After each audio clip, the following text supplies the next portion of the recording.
ধরো।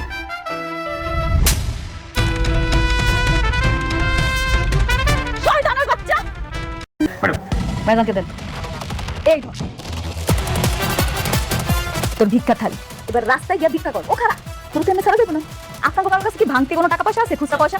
আমার কাছে 10 টাকা আছে। 10 টাকা? এত টাকা? বাহ বাহ বাহ। নে। তোর একটু বেশি টাকাই দিলাম। কারণ উদ্বোধনীটা যদি ভালো মতো হয়, সামনের দিনগুলো আর ভালো যাবে। যা, গিয়া ভিক্ষা করতে শুরু কর যা। Don't touch me. বেশি কথা বলে ভুলে করবি। দাঁড়াও দাঁড়াও। দা। এমনি এমনি গেলে তো হইব না। ভুইলা গেছস? এই ভিক্ষার থালিটা সাথে করে লইয়া যা। কাজে দে।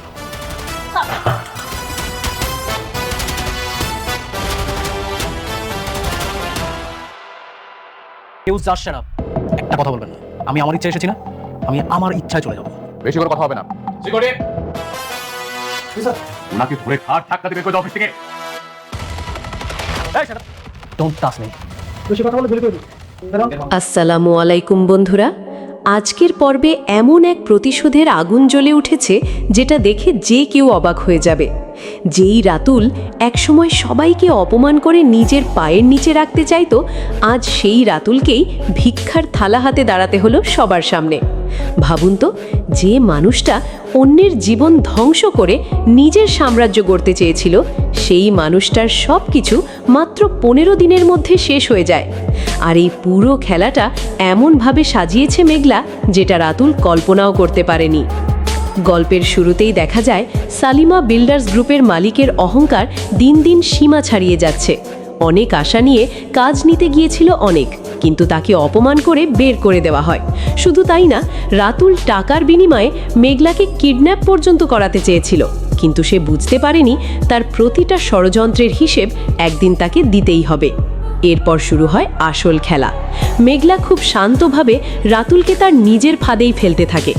বাইরে থেকে সব কিছু স্বাভাবিক দেখালেও ভিতরে ভিতরে সে রাতুলের সব ব্যবসায়িক সম্পর্ক শেষ করার পরিকল্পনা করে।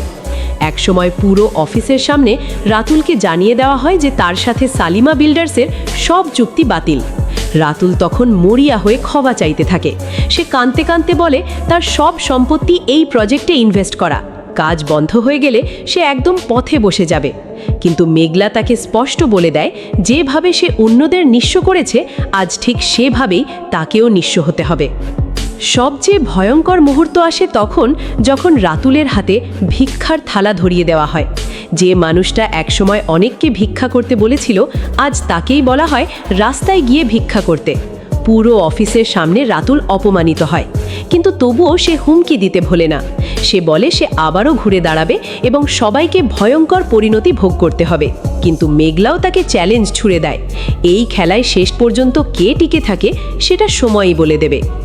অন্যদিকে গল্পে আসে আবেগঘন এক মোড়। অনেক জানতে পারে সে কখনো মা হতে পারবে না। এই সত্যটা সে এতদিন লুকিয়ে রেখেছিল, কিন্তু তার স্বামী তাকে ছেড়ে যায় না, বরং তাকে আশ্বস্ত করে বলে সত্যিকারের ভালোবাসায় কখনো কমতি ছিল না। অনেক কান্না করতে করতে বলে আল্লাহর ওপর তার বিশ্বাস আছে, একদিন ঠিকই সে মা হতে পারবে। এই দৃশ্যটা পুরো গল্পে একটা আলাদা আবেগ এনে দেয়। এদিকে রাতুলের জীবনে নেমে আসে আরও বড় ধ্বংস। ব্যাংক থেকে লোক এসে জানিয়ে দেয় সালিমা বিল্ডার্সের সাথে চুক্তি বাতিল হওয়ার কারণে তাকে খুব দ্রুত কোটি কোটি টাকা পরিশোধ করতে হবে, কিন্তু তার হাতে কোনো টাকা নেই। তখন মেঘলা আবারও নতুন শর্ত দেয়। সে বলে রাতুলদের বাড়ি যদি সালিমা গ্রুপের নামে লিখে দেওয়া হয় তাহলে সে টাকা দেবে। বাধ্য হয়ে রাতুলদের পরিবার বাড়িটা ছেড়ে দিতে রাজি হয়। এরপর যে দৃশ্যটা আসে সেটা সত্যিই শিউরে ওঠার মতো। যেভাবে একসময় অনেককে খালি হাতে বাড়ি থেকে বের করে দেওয়া হয়েছিল, আজ ঠিক সেভাবেই রাতুলদের বের করে দেওয়া হয়। তাদের নিজেদের কাপড় চোপড় পর্যন্ত নিতে দেওয়া হয় না, এমনকি আবারও তাদের হাতে ভিক্ষার থালা ধরিয়ে দেওয়া হয়। মেঘলা স্পষ্ট জানিয়ে দেয় এটা শুধু শুরু, এখনও অনেক হিসেব বাকি। সব শেষে দেখা যায় মেঘলার মন এখনও অনেকের জন্য নরম।